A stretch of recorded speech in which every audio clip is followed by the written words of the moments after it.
Jean-Luc Mélenchon aurait pu, je suis inconditionnel, savoir des agissements de Gérard Miller. Mais je ne vois pas comment c'est impossible qu'il n'était pas au courant, dans la mesure où Gérard Miller faisait son marché à chaque fois qu'il en avait l'occasion, que ça soit sur des plateaux TV, pendant des meetings, pendant des réunions politiques. Enfin, je veux dire, tout le monde le savait que c'était un dragueur.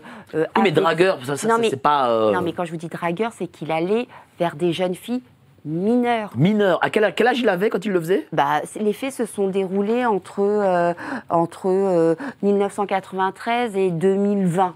Donc ça veut dire qu'il avait au moins 50 ans. Voilà, donc 50 ans avec un enfant mineur, voilà, est-ce qu'on peut dire... pourquoi je t'ai parlé de réseau? Parce que je remarque de plus en plus, on travaille dessus, c'est que ces gens-là ne sont pas des loups solitaires, comme on peut le dire dans les grands médias, mais font partie souvent de réseaux.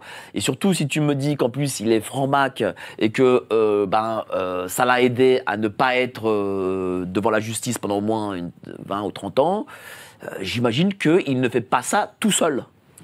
Eh bien, en tout cas, ce qui est sûr, c'est que dans son mode opératoire, c'était effectivement seul qui le faisait. Après, voilà, il accueillait les femmes, il leur disait voilà, faut que je nourrisse mon chat, je vous invite chez moi, il les faisait rentrer. Là, il avait une espèce de pièce japonaise où il les accueillait. Après, il leur proposait une séance d'hypnose et c'est pendant la séance d'hypnose, vous voyez, la perversité des faits pendant cette séance d'hypnose où certaines femmes se sont réveillées avec Gérard Miller au-dessous d'elles, le pantalon baissé. Donc, si vous voulez, et quand vous avez des gens qui allaient régulièrement chez lui, il est très probable qu'il y ait un réseau. De toute façon, en France, l'intelligentsia, le politique, il y a beaucoup de faits de pédocriminalité dans ces réseaux-là, effectivement. Donc, moi, personnellement, sur l'affaire Gérard Miller, je n'ai pas encore réussi à tirer toutes les ficelles de cette histoire et de voir les liens de ces réseaux, mais c'est fort probable. C'est fort probable. Et en tout cas, ce qui est sûr, c'est que beaucoup ont couvert ces actes. Donc, aujourd'hui, qu'est-ce qu'il en est exactement? Alors, on sait qu'il a écrit un tweet il y a une semaine, 10 jours de cela. Je crois que son Twitter a été débranché cette nuit. Son Twitter fonctionnait hier, mais visiblement, il a été débranché cette nuit, donc on ne peut pas voir le communiqué de presse. Lui dit qu'en fait, il y a un acharnement, que c'est faux. Lui, il dit qu'il y a un acharnement, mais si vous voulez, en fait, comment cette histoire a démarré? Déjà, elle a démarré parce que il a fait une émission. Alors, attendez que je retrouve mes notes. Il a fait une émission, un reportage avec, vous savez, celui que Judith Godrèche accuse. Donc là, on est le réalisateur. Donc Benoît Jacot. Donc, il a fait un documentaire qu'il a réalisé en 2011 et ce documentaire. Voilà, il a été projeté le 10 janvier 2024 et il s'est justifié dans ce documentaire en se vantant d'avoir utilisé toutes ses interventions pour aller faire son marché auprès des jeunes femmes. Et là, évidemment, ça a fait énormément réagir tout le monde et du coup les femmes se sont manifestées. Elles ont d'abord parlé à Mediapart et ensuite au magazine Elle, d'où a découlé tous ces témoignages. Et si vous voulez, déjà rien que ça, il était proche de quelqu'un comme Benoît Jacot que Judith Godrèche a de fond en comble accusé. Alors on va montrer le communiqué qu'a écrit Gérard Miller.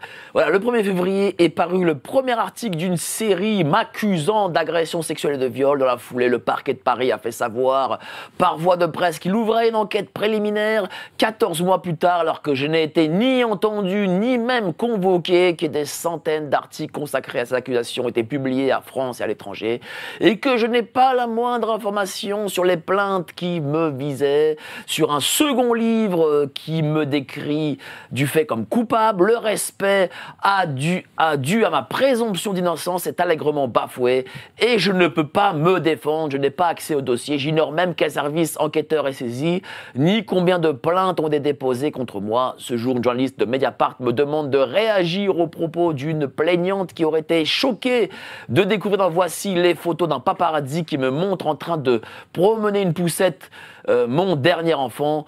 On essaye de s'en sortir pendant que lui vit tranquillement sa vie. On conclut-elle, comment peut-on imaginer que ma famille et moi coulons des jours tranquilles?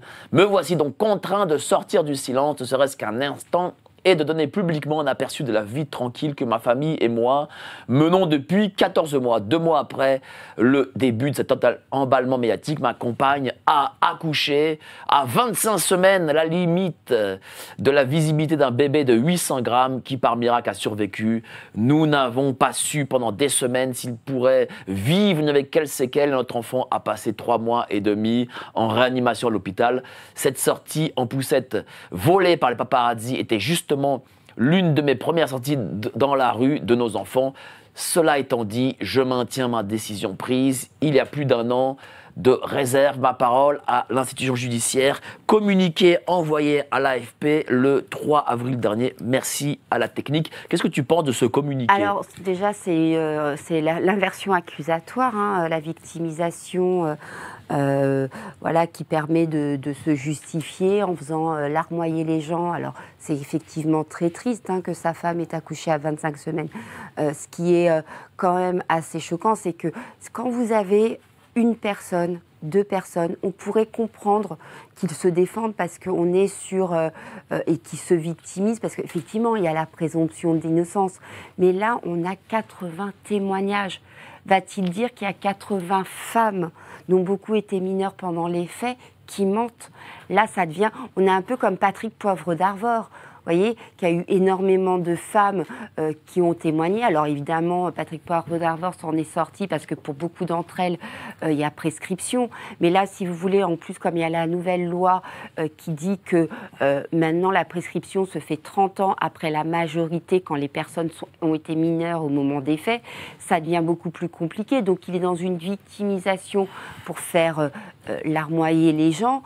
Sauf que ce qu'il oublie de dire aussi, et ça, alors voilà, qu'on le cautionne ou pas, ce qui a beaucoup choqué les gens, c'est que non seulement il y a cette histoire de plainte avec des viols et des agressions sexuelles sur mineurs, mais que sa femme actuelle, en plus, est très très jeune. Quel âge elle a? Je ne sais plus, mais elle est beaucoup plus jeune. Hein, comme vous le disiez, lui, il a plus de 75 ans, donc voilà. Mais elle est beaucoup, elle a 30 ans, voire 40 ans de moins que lui. Et que du coup, voilà, les gens ont été choqués par ça. Au regard, si vous voulez, de toutes les affaires pour agression et viol sur mineurs qui sont... oui, parce que lui, en fait, il vit... la journaliste de Voici a pour le coup raison, parce que lui vit sa meilleure vie, si je puis dire. Il est riche, il a de l'argent, il est accusé d'une affaire, et il trouve quand même le moyen de faire un enfant. Oui, à l'âge qu'il a. Oui, oui, bah ça, après, voilà. Non, mais évidemment, chacun fait comme il l'entend. Mais est-ce une période, enfin, je sais pas, lorsqu'on est accusé comme ça, qu'on va aller au pénal, c'est quand même... c'est sûr que le timing est bizarre. Quand on a une plainte en 2003 et que rien ne se passe, forcément, on se croit... on est habillé d'une espèce d'impunité. Si vous voulez, il a quand même une plainte en 2003, il aurait continué ses activités pénalement condamnables jusqu'en 2020. Vous imaginez, 17 ans. Et c'est un monsieur qui est proche aussi des cercles politiques, comme je vous le disais tout à l'heure, était ami proche de Jean-Luc Mélenchon. Il était aussi ami proche du couple Garrido-Corbière. Ces gens qui, d'ailleurs, sont tout le temps en train de prôner le féminisme, à défendre des causes perdues. Il a voté Macron en 2017 ? Je pense que oui, il a voté Emmanuel Macron et que voilà, il a d'ailleurs appelé, je crois, à voter Emmanuel Macron, mais c'est pas mon propos. Je veux pas qu'on m'accuse, de relater ces faits parce qu'il a appelé à voter Macron ou je ne sais qui d'autre. Non mais il faut quand même le dire. J'aurais exactement il faut dit quand même le dire. Chose, si Candace Owens. pour le coup, quand j'ai vu ce reportage de Candace Owens, et je dis ça d'un peu extérieur, elle a vu, elle en tant qu'américaine, que le président de la République avait tout un panel de fan clubs qui ont des mœurs très bizarres. Bon, oui. Ben un de plus, voilà. Oui, et puis je vous dis, c'est ce que disait Candace Owens, hein, c'est aussi les livres qu'elle a vus sur la photo officielle, voilà, avec des écrits quand même très condamnables. Voilà, et c'est vrai, on l'a vu aussi, hein, que ça soit en Angleterre ou aussi, je ne sais plus si c'est la Suède ou la Finlande, où il y a énormément de politiques qui sont accusés de faits graves de pédocriminalité. Donc, c'est vrai que ces gens-là, comme ce sont des gens de pouvoir, ça peut-être que Jean-Luc pourra en parler plus que moi, mais ce sont des gens qui ont le pouvoir. Donc après, ils se croient invincibles. Et Gérard Miller était en contact, il faisait partie de ces milieux-là. Donc oui, il s'est cru invincible, et oui, il a été couvert à plusieurs reprises.